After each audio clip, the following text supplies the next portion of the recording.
Hey everyone, happy Thursday. Hope you're doing well and welcome to another Devo. And happy Thursday. Hope all is well for you. And we'll say this a lot throughout the Devos, but Christmas Eve is coming around the corner. And so whether you're joining us at our normal campus, or Bloomington campus, joining us online, we want to invite you to that and hope that you can be there or join us online. And so, again, we're going to talk about that a lot. That's coming around the corner. Today, we're going to be talking about law and grace. This is a theme, a series of topics that emerge from the text as we read it often. Today we're going to be reading from John and Romans. And so let's start in the book of John. John chapter 1, we're going to look at verses 16 and 17. Here it is.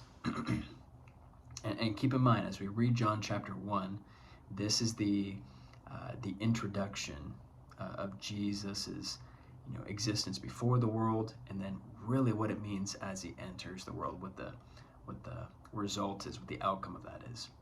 For from his fullness we have all received grace upon grace. For the law was given through Moses, grace and truth came from Jesus Christ. So we read that. Now let's go over to Romans chapter 6. This is verse 14. For sin will have no dominion over you, since you are not under the law, but under grace. What these verses are talking about is that there is a transition that is taking place. As you see in the Old Testament, we learn that the Israelites, the Jewish people, they had to live under the law. And it was a series of laws, many, many laws. I believe 613 to be specific. You had to keep them all. When you broke any of them, you had to go through a ceremonial cleansing, go through a series of rituals. I can't remember all of them off the top of my head, but you had to make up for when you broke any of those laws because you were breaking covenant with Yahweh God. It was a system that worked in the past. It was not a system that was going to work forever because you could not maintain your perfection. If it was up to us to take care of our own salvation, we would fail miserably every single time. And that's what the law proved.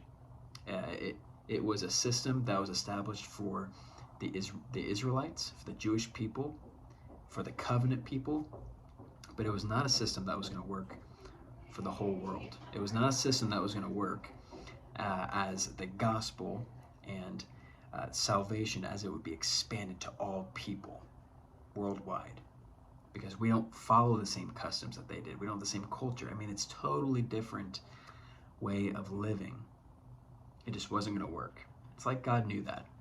And so what Paul and John, what they're helping us understand is that when Jesus comes on the scene, he fulfills and transitions all of us under a new system.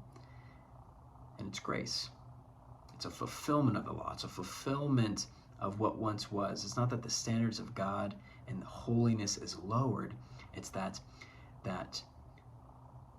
the family of God and how we maintain our oneness with God is expanded. And the only way it could work is if the way in which the law covered people was expanded to one person. There was one person who lived who could maintain all those 613 laws. His name was Jesus.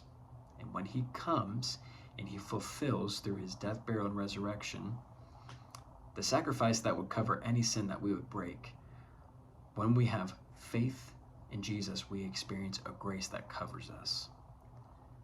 The Bible can feel really complex, and there's a lot of information to understand, a lot of context, a lot of history to understand. But when you start to wrap your mind around the fact that there's been so much done for you before you've even said yes to Jesus, there's been so much that's paved the way, you recognize that there's a God who loves you, has prepared a way for you, has opened the door, a major invite for you to say yes to him.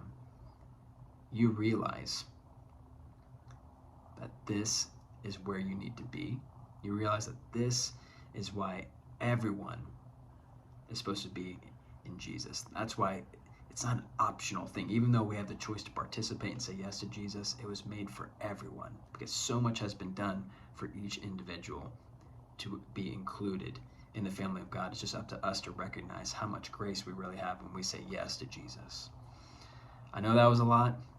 for the Christmas season. I know that's just a lot in general, but would you recognize today that God loves you so much? When you say yes to him, you don't live under a law. While we have, while we follow Jesus, we have so much grace, and that is good.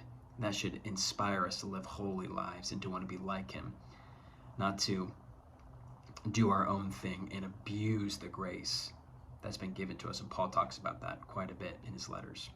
So would you be encouraged today that there's a God who loves you and wants good for you, wants you to live a holy life and following him and learning to live like Jesus. Happy early Merry Christmas. It's coming around the corner soon. So love you all, and see you guys next week.